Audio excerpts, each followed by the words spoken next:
If you love potatoes, you came to the right place today. Today I'm going to show you how to make one of my favorite Korean pancakes using potatoes. GamJa Jeon was my childhood snack that I would have every other day, almost, literally. And I grew up in Gangwon province, known for the most delicious potatoes. It is chewy in the middle, it has a crispy edge on the outside, and you dip it in the soy sauce, dipping sauce together, and oh man, it's as good or maybe even better than having French fries. That's how delicious Korean potato pancakes are. 오늘의 레시피, 추억의 맛, 아주 맛있는 감자전 만들기. 오늘도 여러분들과 영어로 함께 하겠습니다. This is so good. Oh. This is one of my favorite Korean pancakes, and there's a lot of good, delicious tasting Korean pancakes, but this one, the potato one, is so simple and pure. Oh.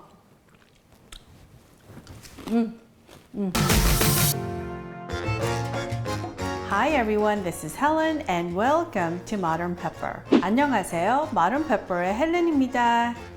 The ingredient list is also available in the description box below. To make our GamJa potato pancake, we need about 550 gram-ish of peeled potatoes. Then chop up your potatoes into big chunks like so. And then I want you to put them in a big mixing bowl. Then I want you to fill the bowl with cold water, enough so that the potatoes are fully submerged underwater. Then place the bowl on your kitchen counter and let it hang out for a good 30 minutes so that it pulls out the excess starch, and this prevents your pancakes from looking gray. Don't forget to do this part. Then 30 minutes later, put it in a strainer. Then we're gonna take our potato and put it in our blender. And then we need 1/4 of a medium-sized onion. I want you to cut them into big chunks like this. And we're gonna put it in a blender. So we need about 2 cups of cold water, about 500 milligrams. And we're gonna pour it into our blender, put our lid on tight. Now, instead of liquefying our potato and onions, what we're gonna do at low setting is literally pulse blend our potato by doing like that, literally. And we're gonna do this 10 times.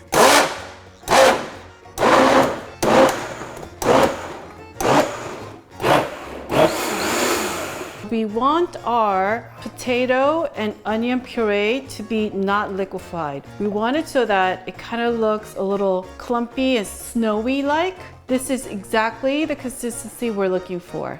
Now, using a fine mesh strainer like so, place it in a big bowl, and we're gonna pour the contents of our blender right in it. Make sure to scrape everything that's left inside the blender. And then just gently kind of pat it down or stir it to encourage the flow of the excess liquid from our potato and onion puree. Then I want you to take a sheet of wet paper towel and I want you to cover our strainer on top like that. So I want you to notice how our strainer is already sitting on the liquid. So we're going to take this out just quickly for now. And what we want to do is kind of elevate our strainer. So I'm just going to put a small ramekin in the middle and then place our strainer on top. So as the liquid falls out from the strainer, it cascades down and our potato paste is not sitting in the liquid. And then we're going to let this rest on your kitchen counter for a good 20 to 30 minutes. So it's been 30 minutes, and let's take off the paper towel. And we're gonna take this off and take our ramekin out. And then using another bowl here, what I want you to do is carefully pick this up, and I want you to slowly pour our liquid into the second bowl. You'll notice is all this cloudy white stuff. Isn't this cool? This is the real deal. Pure potato starch that you're seeing here in the bottom. This we're going to use to add to our potato pancake mixture. And then we're going to pick up our drained potato and onion mixture and just add it here. And to this, we're going to add 1 teaspoon of salt. And we're going to add 2 tablespoons of potato starch and 2nd tablespoon. And then quickly, I want you to mix all this up. Make sure to scrape our pure potato starch that's on the bottom and mix everything up. So if you look carefully, our potato mixture is a little bit wet looking, but it should still have that thickness to it too. I prefer to have it the pure potato pancake way, the way I grew up having. Once you puree your potato and add all this other ingredients, you have to pan fry this right away. So you can't make this an hour before or days before. Now you could fry up the potato batter as is plain, or you could add these following toppings. One combination that I love having is with some minced carrots and minced scallions. The other is adding a few slices of green and red peppers as a pretty garnish. And my other favorite way is having it with some perilla leaves. For the perilla leaves, I would just stack however many you want to use and just roll them up loosely like that. Cut the stems off, discard, and just slice them into strips like so. And then you toss it and it becomes long, beautiful strips. Oh, the smell is so fragrant and nutty. If you've never had perilla leaves, you're missing out. Set your heat to high. Place your frying pan and let it preheat for about a good minute or two. Today I'm using corn oil, but you can use your own favorite choice of oil. Once your frying pan is preheated, I want you to lower your heat to medium high. And then we're gonna add a generous amount of oil. So just enough so that it's fully covering your frying pan. Swirl it around. So you could make your potato pancakes in any size you want, but I'm gonna split the batter in half, roughly so. In the second half, we're gonna make one big pancake. And for the first batcher, we're just gonna make a few smaller ones. So we're gonna place it down and then quickly pat it down like that. This is all optional, but I'm gonna add a little bit of scallions like so. Scatter it around. And then our finely minced carrots. My grandma would take me to the local market called Shijang, and this is how they used to sell it. And then our second one, I'm gonna put it right next to it like that. Again, quickly pat it down to make a circle. I'm gonna put one red here, one across from it like that. Two of the green ones, put it across like that. Oh, that's so pretty. And make sure to always just pat it down a little bit so it cooks with the shape of our pancake. Let's do another one right here in the middle. And our perilla leaves, just a little bit like so. And again, pat it down. So we're gonna cook this on medium-high heat until the bottom starts turning kind of golden brown. And after you put the toppings on, I just want you to take a little bit like that and put it on top and just try to spread it evenly so it has a kind of coating around it, like so. Just a thin layer on top. So it's been about 3 minutes on medium-high heat, and let's take a look. Oh yeah, that's the color that we want. So what you want to do is just pick it up and just flip it over. Make sure to not splash yourself. Ooh, that looks good too. So just pick it up and then flip it over. So pick it up and then flip it over. And we're just gonna continue to let these guys cook on medium-high heat for a couple minutes until it's golden brown on the other side as well. It's been about 3 minutes on medium-high heat, and I want you to look at the crispy edges. That's my favorite part of eating GamJa, potato pancakes. Oh yeah, this is ready. GamJa, you cannot put it on a paper towel because it will stick to it. So you could use a parchment paper. Oh yeah, that's ready too. Look how pretty it looks. Voila, this is all ready. Now, before we start on our second batch, I want you to take a look, and any little residues that are left behind, I want you to take them all out. Because if these small residues stay, they're gonna continue cooking, and then you'll have black specks on your second batch of pancakes. Now we're gonna pour the rest of our potato batter mix right in the center, and we're gonna make one big round one.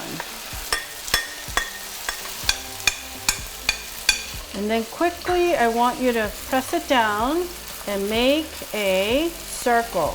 It does not have to be a perfect circle. I want you to pat down the edge like that. And then we're gonna add our pepper garnish. You don't have to add this if you don't want to. And then I want you to kind of squish it and push it in.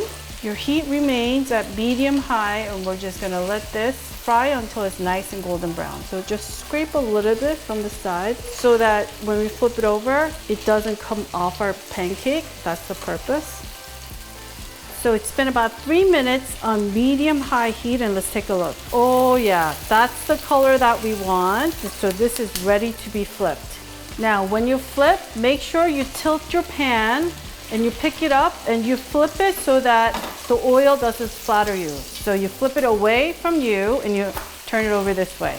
That is beautiful. It reminds me of my childhood. And we're gonna continue to let this cook on medium-high heat until it's golden brown on the other side as well. So it's been 3 minutes and look at the golden edge. You know it's gonna be good. All right, let's see how it looks on the other side.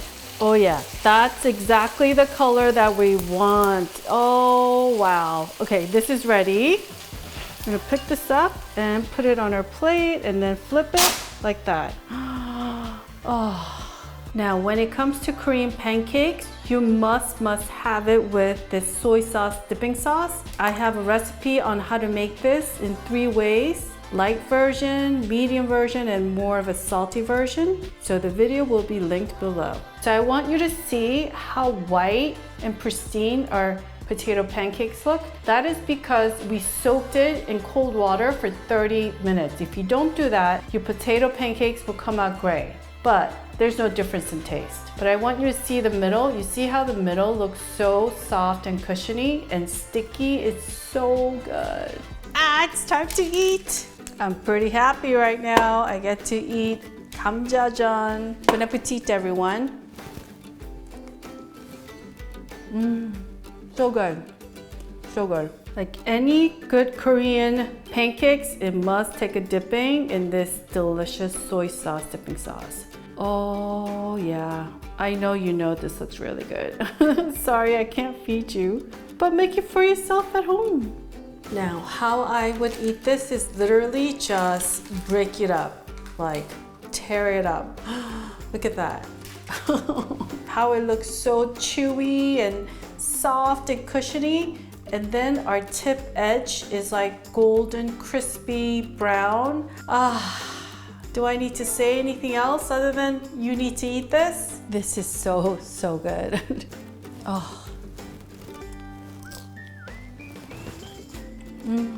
This is one of my favorite Korean pancakes. And there's a lot of good, delicious tasting Korean pancakes, but this one, the potato one, is so simple and pure. And you know what? You know what's calling me right now? Makgeolli is calling me. So makgeolli is your unfiltered rice wine. It is light and refreshing, and all I have to say is cheers, konbae everyone. Can't even taste the alcohol because it's just so light and refreshing in taste, and it's slightly sweet. If you ever get lucky enough to have home brewed makgeolli, oh boy, it is delicious. But it's a little bit stronger than the store-bought ones. And I went to my cousin's house and had, 2 of these tiny little bowls, and I literally had to go and take a nap. Go to your nearest Korean market, get some makgeolli, or order it online if you can't get to a Korean market, and have it chilled. I am not sponsored by anyone. Literally, this is my honest opinion of this brand, Kuksundang. This is my honest personal opinion, but I mean, why would you want to drink flavored makgeolli? It's like, that's what I think about it, that's all.